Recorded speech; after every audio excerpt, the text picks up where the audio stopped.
Hello, good morning. This week on the Fair Dinkum Department, we're talking, is the send-off dead? PAYNE HAAS, how much he's really worth? Should the Dragons release Bud Sullivan? Good to have the Dragons back in the discussion notes. Can the Storm win the Premiership? Pretty tough after that Knights loss. And finally, South Sydney or one-man team. We're talking Latrell. And outrage, there's plenty of it. We're going to decide if it's real or ridiculous. I'm Chris Danks. You're Liam O'Loughlin. We are the Fair Dinkum Department. Round 21. It's good. Well, it's a great weekend when the Dragons win, South and Sharks lose. Can't really complain too much there. wasn't the greatest weekend of footy, I didn't think. But, some teams continued their march towards a premiership and some others that we thought might have didn't. Did it change your top 8 in any way? Not really. I think going into the weekend, I kind of felt like Sharks are probably going to be the team that might drop out just because of their run home and some of the other teams around that bottom half of the 8. South are now in 9th, and I would expect, given they've got a pretty easy run coming up, they should sneak in. But yeah, I think Cronulla are probably going to miss out. Did anything with the Roosters change for you? No, not really. I think the Titans. Nah, it's gonna be tough for them. Like they have a couple of hard games as well towards the back end of the year. So yeah, they're up against it, the Roosters, but anything is possible in the National Rugby League. Game of the round.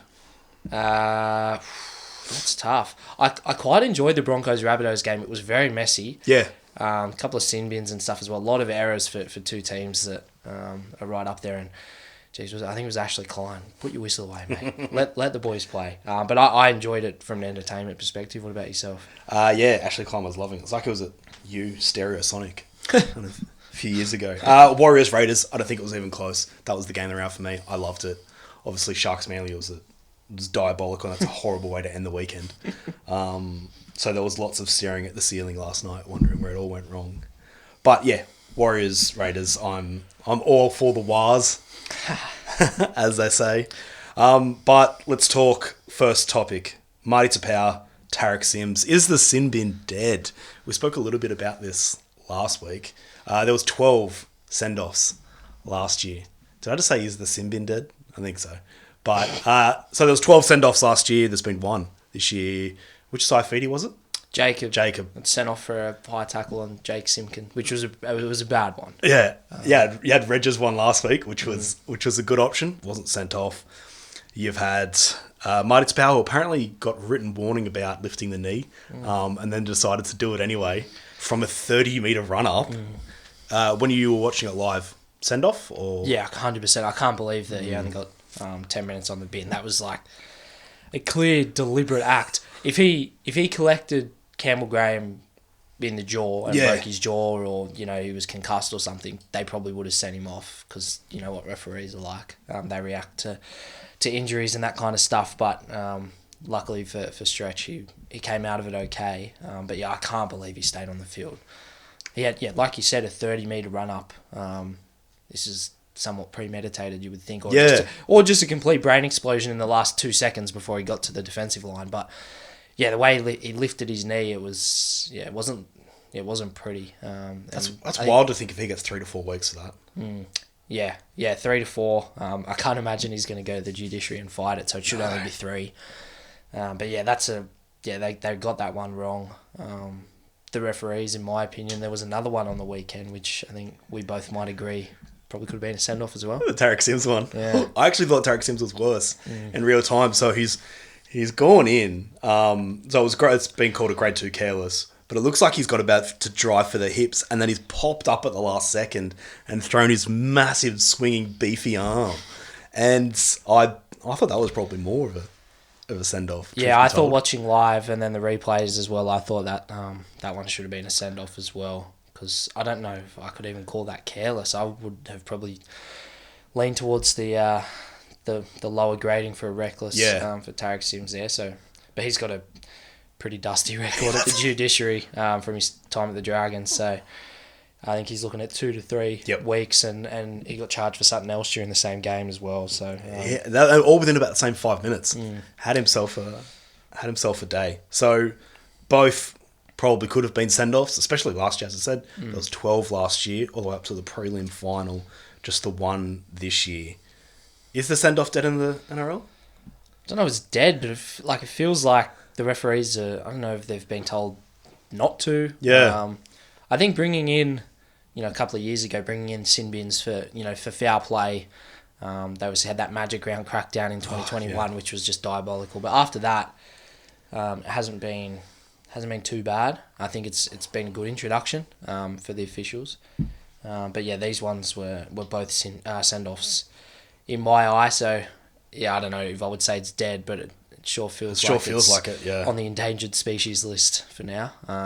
But yeah, what are you thinking? You reckon? Because you'd hate to see things like this go, not unpunished, but they only get sin bins and then someone does something similar and the refs overcorrect and they cost them a spot in the finals or a semi-final game or something like that. So yeah, there's never going to be 100% consistency because there's 8 referees every weekend, but those two were pretty obvious. I do wonder if it's because we're in a bit of a purple patch for recklessness. Definitely not dog shots, as we've said. That's too high. But 3 in 2 weeks where I thought all of them could have been send-offs. It's just unfortunate. And I do hate when players come out and they say, oh, well, like that's, it's not his go. There wasn't that intent. You're like, it still happened. Yeah, well, I don't know if you could argue that about Tarek Sims somehow, just with his record.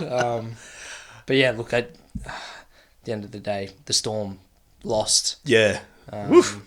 So if they'd won, Newcastle could have had a fair reason to be pretty filthy. So anyway, the referees are never going to be perfect, but be better. Just be better. I'm curious to see how that'll go. PAYNE HAAS. So I'm going to have to read some numbers here. Officially contest the market November 1. Currently on 8.48. Must be nice. Off contract at the end of next year. I think we can both agree underpaid for how much he delivers. 100%. We'll receive offers of $1 million or more. The big 3, Dogs, Dragons, Roosters. I'm sure there'll be more that will want to throw their hat in the ring. I wonder if the Sharks would.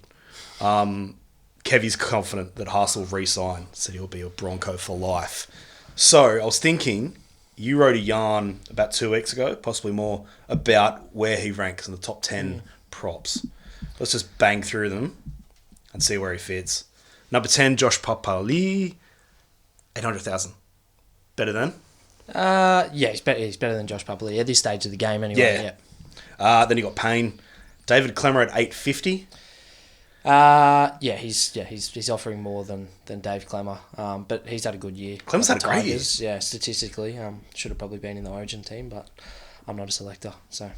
Nas also at 850. Payne is better than Nas and deserves to be on a bit more, but he's having a really good year for Melbourne too. Probably doesn't make that much per square centimetre. He's a huge human. He's massive, eh? Have you ever seen him in the wild? I don't think I have. No. He's the kind of work you do, like everyone's taller than me, but you look up to him and he's just big and wide and thick. And like, Jesus. Playing on the edge at the moment as well, running against halfbacks. That should be illegal. So you'd have Payne over Nas? Yeah. Yeah. Tino, 900.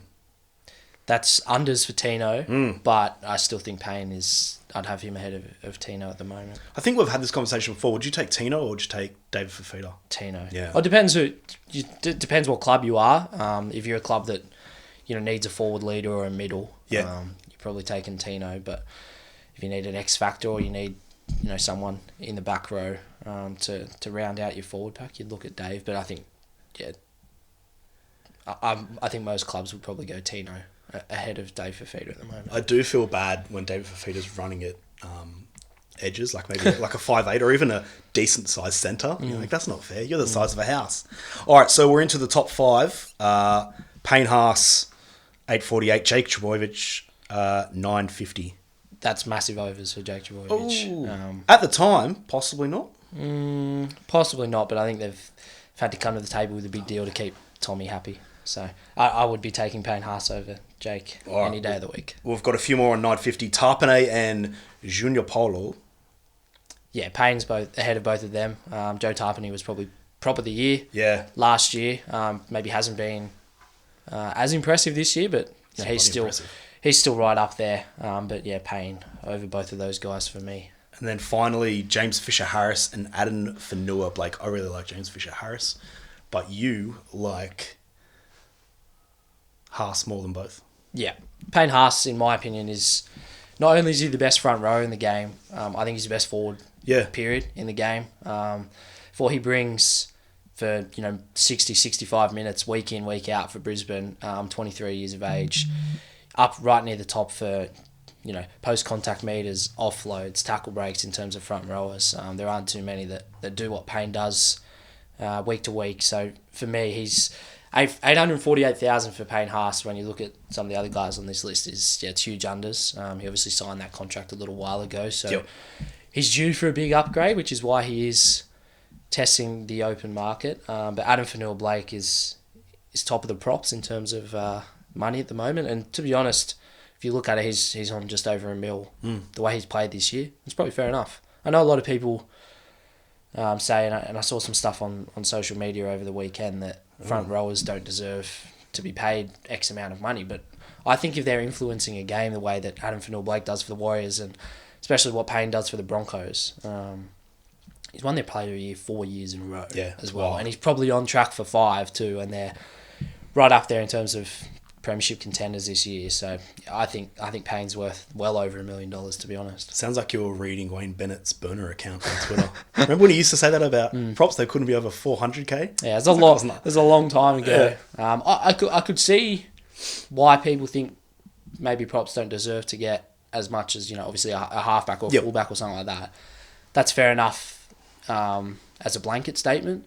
But when you look at someone like Payne HAAS, he's an anomaly, and he plays bigger minutes than pretty much any other prop in the NRL, and for what for what his output is over the 60 to 65 minutes or sometimes more that he plays each week for the Broncos, he's one of a kind. So two-parter, real or ridiculous? Payne HAAS worth $1 million dues. 100% more, to be honest. If I was a club that needed a front rower and I had cap space, I'd pay him pretty much close to what guys like Cleary and Kalen Ponga are on. So well over $1 million for me. And he'll be the highest paid prop in the game.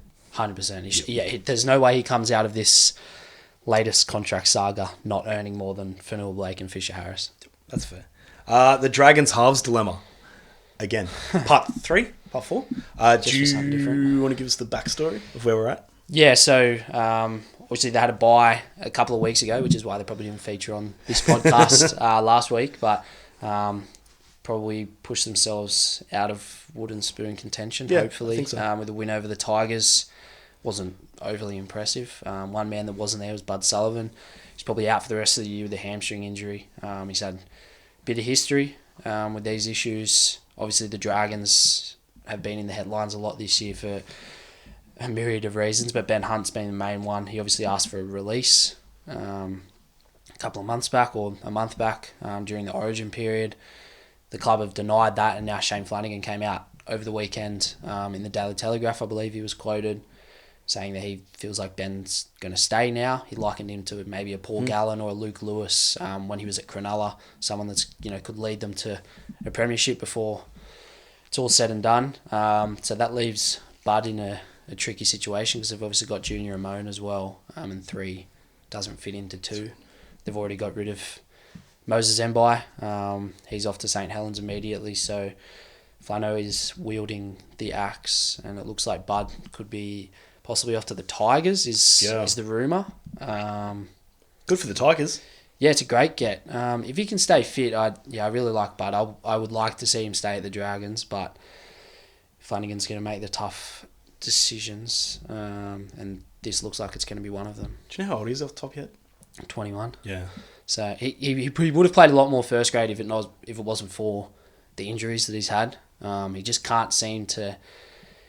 I know this year he has done a reasonable job, but he's got towards the back end of the year and his hammy's gone again. So he just hasn't been able to get consistent footy under his belt, and then because of that, he's been a little bit behind in the pecking order with Junior and Ben in the halves for a lot of the last couple of years. So it's a tough one. I understand Flano's got to make the tough decisions, but I would have liked to have seen Bud stay, and hopefully they can work something out, but it doesn't sound like that's going to be the case. Should the Dragons release Bud Sullivan? If he can get an offer at another club where he's going to be a starting 7. And, if they have worked out the Hunt situation and Flano wants to put his faith in Junior Amon, if those are your two guys and he doesn't see a starting role for Bud, it could be a good move for all parties. As much as, personally, I would like to see him stay at the Dragons. Yeah.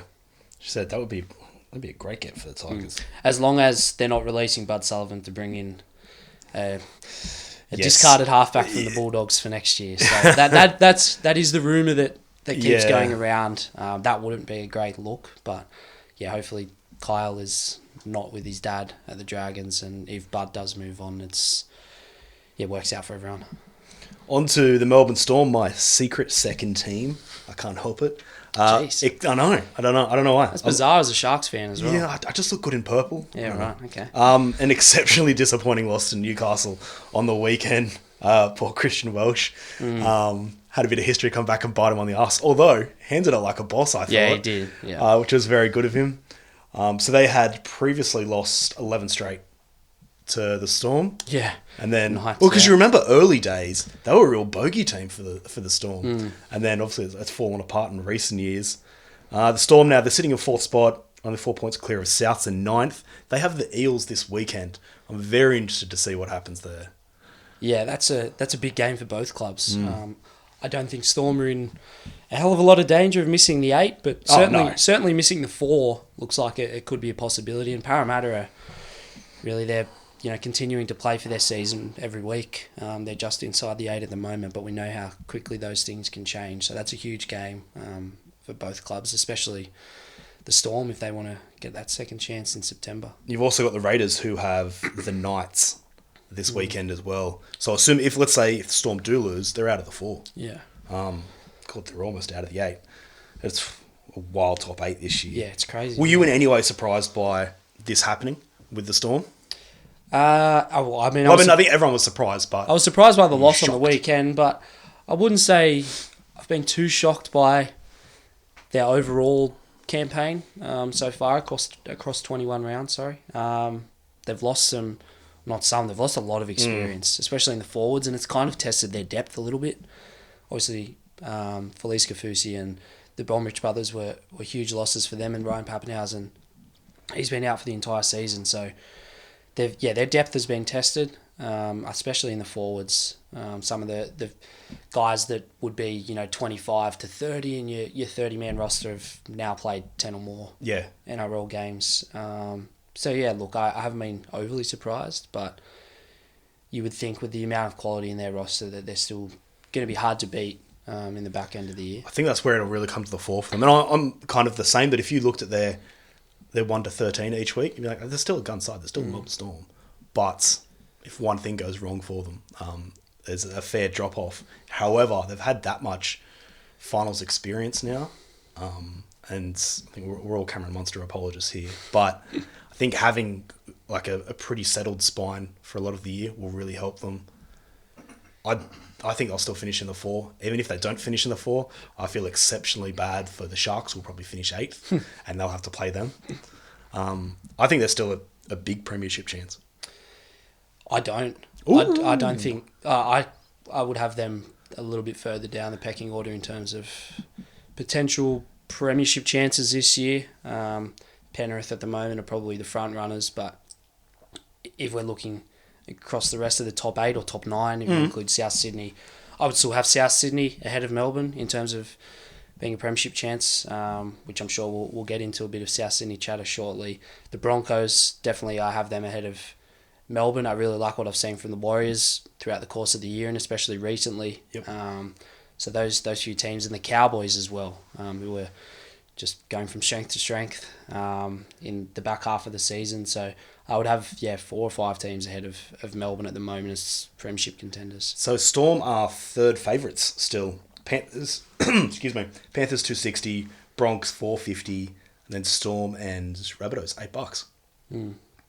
Raiders $61. Yeah, I don't see the Raiders contending for a premiership this year. But I just don't see it with the Storm this year. They just haven't. haven't impressed me that much, to be honest, on a consistent basis. They've had some good wins here and there, but they just, I don't know, they've flown under the radar, I suppose, a little bit. But yeah, watching them closely on the weekend, yeah, there's a few holes, and I just think with the strength of some other teams and the lack of depth that we've spoken about with Melbourne, I just don't know if they are going to be there on the long weekend in October. I love a long weekend. Me too. And finally, let's finish with a bit of outrage. Quick question. Are Souths a one-man team? Yeah, a little bit. Yeah. All right, that's it. Thank you. Let's.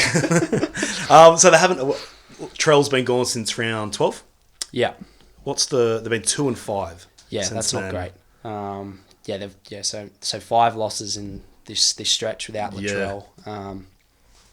It isn't a great sign. I guess over that period they've also missed some Origin players as well. They've rested guys, or they've missed them due to the camp and playing during that split round. So look, it might not be as bad on paper as it seems, but Friday night was a pretty good indicator of where they're at when Latrell is not on the park against where they are when he is on the park. The Broncos were there to be beaten, I thought. They weren't as impressive as I've seen them at different stages this year. There's a lot of drop ball, which we mentioned at the top. South had a one-man advantage for 20 minutes. Yeah, I mean, it probably could have been a lot longer if Big Marty was sent off as he should have been. But yeah, to have a man advantage for 20 minutes, pretty close to full strength. Yep. The only man that was really out for South was Latrell. They had some big ins. Jai Arrow and Campbell Graham were back from injury. Tavita Totola was a laid out as well. But then if you look across at the Broncos team, they were missing a few as well. Corey Oates, Tom Flegler and Jordan Ricky all out. They're all starting players, experienced guys as well within the Broncos system. So yeah, Latrell is the big difference at the moment, it would seem, for South Sydney. Do you buy into any of this post-Origin hangover stuff? Maybe if guys like Cam and Cody played last week, 3 or 4 days after Origin, but they did have that's very true. A long rest. They were obviously really good in Game 3 for New South Wales. But yeah, they were not at their best the other night, but the whole South team weren't. I think JD pretty much said after the game multiple times, like, if everyone played like how Jai Arrow played, we might have won, but he wasn't very pleased. But they should get Latrell back. Hopefully this week. It was a 1 to 2 week injury that's turned into 2 months on the sidelines. But how good's a calf injury? So in terms of, we'll just speak about Premiership odds then. Souths, I would argue, clearly not a one-man team, but I don't know, how much stock do you put in Friday night's game?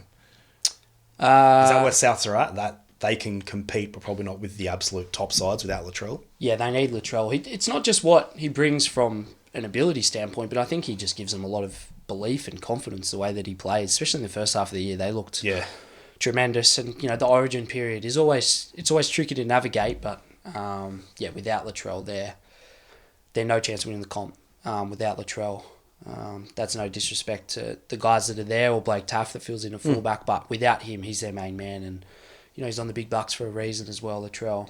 So without him, they can't win the comp. With him, I'd have them pretty much just behind Penrith in terms of premiership contenders. So that's how big a difference I think he makes to their team. I guess, as you mentioned, they just have some big names just coming back. And now if Trell comes back this week, when they play the West Tigers, maybe they are well rested or peaking more towards the final. So they've still got, 5 weeks? Yeah, 6 weeks ago. They've got a bye in there. That they should, I don't know if they'll make the top 4, but they should get reasonably close with their run home. They play Dragons and Tigers, and I think they play Newcastle, and they've got a bye. So they've got a few games in there that they should be winning, and probably boosting their for and against a little bit. So I think they'll go pretty close to making the 4, assuming Latrell is back. But yeah, he really is do or die for them. Without him there, they're nowhere near as good a side. They really need to play more away games. 7-3.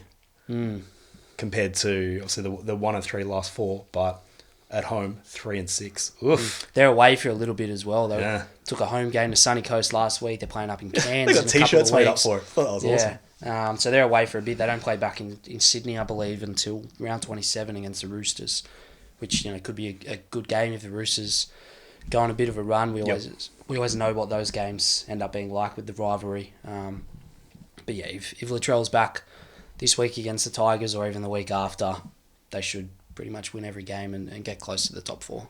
The Rabbitohs, get around them, $8. All right, that's it for us here at the Fair Dinkum Department. Round 21 in the books. We'll catch you next week.